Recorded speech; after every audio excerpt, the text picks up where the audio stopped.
Salam sejahtera kepada kawan-kawan semua. Terima kasih masih lagi berada di dalam website saya ini. Kali ini saya nak kongsi sedikit pengalaman. Jadi mana-mana yang ada faedah tu bolehlah kawan-kawan ambil, dan mana yang tak berfaedah just put aside, letak ke tepi. Saya ingin kongsi sedikit pengalaman saya buat perniagaan online dan beberapa tips yang saya pelajari daripada orang yang telah berjaya. Di sini saya nak ambil contoh GDI. Siapa yang menyertai GDI ni, saya minta awal-awal lagi buangkan daripada pemikiran kita yang ini skim cepat kaya. Ini bukan skim cepat kaya. Ini skim lambat kaya. Sebab saya perhatikan, bila saya kaji selidik serba sedikit, saya lihat kebanyakan orang yang sukses di dalam GDI, mereka tidak pun sukses di dalam 3 ataupun 4 bulan yang pertama. Mereka tidak dapat income, kadang-kadang 2-3 bulan masih belum dapat income lagi. Kalau kita ingat bagaimana GDI bagi commission $1 sedalam 5 level. Kalau kita letakkan minimum check kita tu sebanyak $50, kadang-kadang 2 bulan tak dapat lagi tuan-tuan. 2 bulan tak dapat, 3 bulan, mungkin 3 bulan baru nak dapat. Bila 3 bulan nak dapat, masuk mereka menghantar check, campur lagi dengan kita nak kena bank in kan, dan bank tempatan pula tengok itu cek luar negara, mereka ambil sekurang-kurangnya dalam masa sebulan. Biasanya 3-4 bulan tu kita tak nampak hasil lagi. Tetapi yang saya perasan di dalam GDI ni, apabila orang tu dah mula mempunyai network dan mula mendapat hasil, apabila network mereka berkembang, mereka berjaya mendidik network mereka untuk berkembang, waktu tu duit pula tak boleh ditahan. Kita dah tak boleh kata duit jangan masuk, duit jangan masuk. Dia dah tak kira dah. Dia nak masuk, dia nak berkembang, dia akan masuk juga. Jadi dalam GDI dia bukan skip cepat kaya. Lagi satu, jika kita lihat nak dapatkan satu perniagaan dengan modal $10 ataupun RM35 setiap bulan, tetapi mempunyai potensi untuk dapat sampai puluhan ribu, malahan ratus ribu sebulan, perniagaan apa yang kita dapat macam tu kawan-kawan?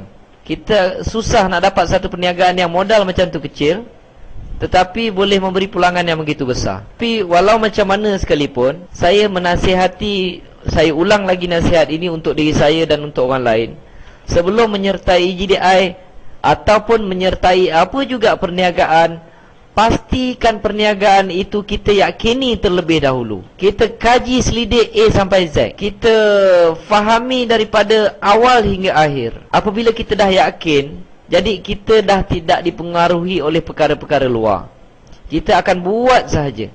Kita tak akan terpengaruh oleh perkara-perkara yang lain. Kerana apa? Kita sendiri telah yakin. Jadi kalau ada siapa-siapa nak menyertai GDI dengan, oh kawan ni dapat banyak, kawan ni dapat banyak, kawan ni dapat 5,000, kawan ni dapat 10,000, kawan ni dapat 20,000 setiap bulan, dia pun nak masuk GDI. Masuk GDI dengan harapan sebulan 2 bulan boleh dapat sebanyak tu. Saya minta maaf, mungkin kawan-kawan tersalah tempat. Dekat GDI tak ada perkara macam tu. Ini adalah genuine business yang kita bina berdasarkan network. Kadang-kadang betul lah, macam saya dulu 2 bulan 3 bulan baru nak rasa dapat cek, 3 bulan setengah baru tengok cek tu masuk, baru masuk duit tu dalam bank. Dan selepas tu baru saya perhatikan perniagaan tu makin berkembang. Kadang-kadang tak buat apa pun dia berkembang. Yang itu dah sampai satu tahap autopilot. Jadi perkara yang kedua, saya sangat tekankan, apa juga perniagaan, kita kena fahami produk dia dahulu. Kalau contoh ni, perniagaan GDI, produk dia web hosting, dan apa kegunaan web hosting adalah untuk membuat website. Untuk kita buat website dan kita letakkan ke tapak domain. Jadi ramai yang bertanya, nak buat apa website? Itu satu soalan yang sangat sukar untuk dijawab. Nak buat apa website? Saya bagi contoh, Google adalah website. Yahoo adalah website, tv3.com adalah website, eBay adalah website, YouTube adalah website, Facebook adalah website, Maybank to You adalah website, CIMB Click adalah website, MySpace adalah website. Macam saya punya tutorial gdi.ws adalah website. Banyak. Satu hari dikatakan berpuluh ribu website baru didaftarkan di dalam domain, okey, dan berpuluh ribu setiap hari website baru menyewa web hosting untuk meletakkan file-file mereka. Jadi untuk apa website? Kita boleh untuk perniagaan, ataupun kalau macam Facebook, website dia untuk social marketing. Kalau macam Maybank, website dia guna untuk buat untuk kegunaan ahli-ahli Maybank. YouTube, kegunaan dia untuk letakkan website, nak letakkan upload, download video. Macam Google, Yahoo, mereka gunakan website untuk buat search engine. Macam-macam ada 100 juta power, 100 juta kegunaan website ini. Macam-macam kita boleh buat dengan website. Jadi terpulang dekat kita. Tetapi soalan keduanya, adakah kita tahu nak buat website? Itu soalan yang mudah. Ada tak kita tahu nak buat website? Kalau kita tak tahu nak buat website, contohnya kita sewa tapak kedai. Lepas tu kita biarkan tapak kedai kita kosong. Masuk seminggu kita marah tuan punya kedai. Apa saya tak kaya-kaya ni? Awak kata siapa sewa tapak kedai awak boleh jadi kaya. Tokek kedai tu tanya, awak berniaga apa? Tak ada, saya kosong ya. Habis kalau kosong macam mana awak kaya? Tak tahu. Awak kata siapa sewa tapak kedai awak boleh kaya. Jadi mungkin tokek tu pun akan gelak kat kita, tuan punya kedai pun akan gelak kat kita. Okey. Kita perlu tahu bagaimana nak buat website. Saya dapati orang yang berjaya di dalam internet marketing, tidak ada seorang pun yang tak tahu nak buat website. Itu adalah kenyataan dia. Orang yang berjaya di dalam internet marketing, IM, dan boleh buat puluh ribu, ratus ribu melalui internet, hampir kesemuanya tahu buat website. Itu kenyataan dia. Kalau kita tak tahu nak buat website, walaupun simple website, kita tak tahu, jawapannya kita tak akan berjaya di dalam dunia internet marketing. Nak dapatkan RM10 sebulan daripada internet pun payah. Tak percaya tanya kebanyakan orang yang tak tahu tetapi masih berminat di dalam internet, tanya mereka berapa pendapatan secara jujur sebulan. Nak dapat seminggu RM10 pun payah, tuan-tuan. Tetapi kita aim tinggi. Kita nak yang tinggi, tetapi kita tak nak ikuti jalan orang macam mana dia nak dapat tinggi. Orang putih kata insanity, doing the same thing and the same way, expecting a different outcome.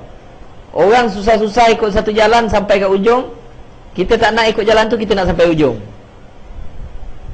Itu kena cari ilmu lain. Saya pun tak pandai. Jadi saya punya nasihat kepada diri saya dan kepada kawan-kawan, belajar gunakan website.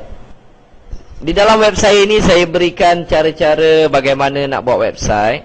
Okey, tutorial bagaimana nak buat website. Anda boleh tengok di sebelah kanan atas tu. Okey. Dan tutorial tu free, percuma. Tak kira sama ada kawan-kawan dalam network saya ataupun luar network saya, ambillah bagaimana nak buat website dan cipta kejayaan kawan-kawan sendiri di dalam dunia internet marketing. Tapi salah satu perkara yang wajib untuk berjaya di dalam internet marketing, pelajari macam mana buat website. Yang ketiga adalah promosi. Macam mana cantik pun website kita, bagaimana hebat pun website kita, penuh dengan flash, penuh dengan berbagai-bagai, betapa cantiknya kedai yang kita sewa, kita hias, kita keluarkan modal yang besar, letak signboard yang mahal, tetapi orang tak jumpa kedai kita di pinggir hutan, website kita orang tak masuk, perniagaan apa pun tak boleh jalan. Berapa banyak modal yang kita keluarkan, hanya satu pembaziran, kerana perniagaan itu tidak akan berkembang. Sebab itu ramai orang kata the soul of the business is marketing.